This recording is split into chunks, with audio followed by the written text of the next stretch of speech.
किसी समय की बात है, एक छोटे से गांव में 3 गरीब बहनें रहती थी, सीमा, रीमा और नीमा। उनके माता पिता बचपन में ही चल बसे थे। तीनों मेहनत करके गुजारा करती थी। जंगल से लकड़ियां काटकर, तालाब से कमल के फूल निकालकर बेचती।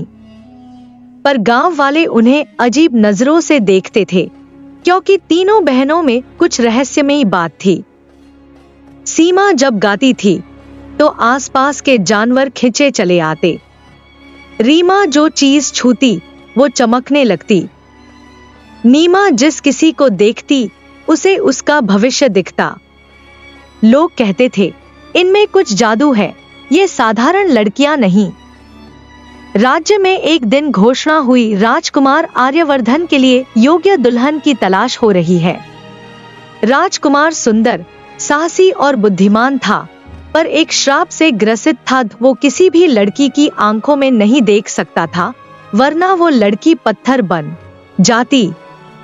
सारी राजकुमारियां पीछे हट गईं, मगर तब गांव की इन 3 बहनों की चर्चा महल तक पहुंची।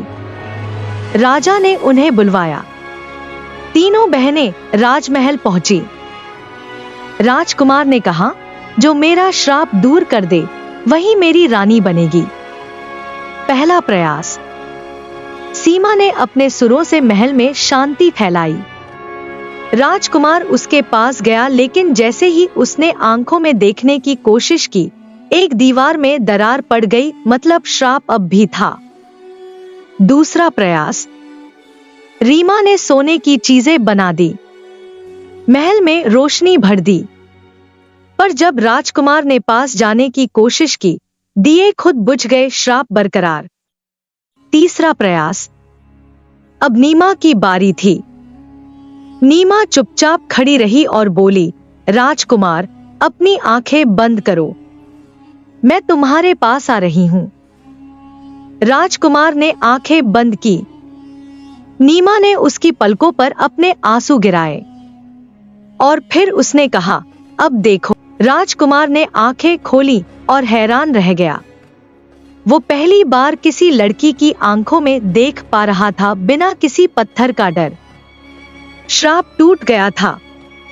राजा ने पूछा, ये कैसे संभव हुआ? नीमा बोली, क्योंकि मैं खुद श्रापित जन्मी थी। मेरा भविष्य देखने का वरदान तभी तक था जब तक मैं किसी श्रापित को मुक्त न कर दूं।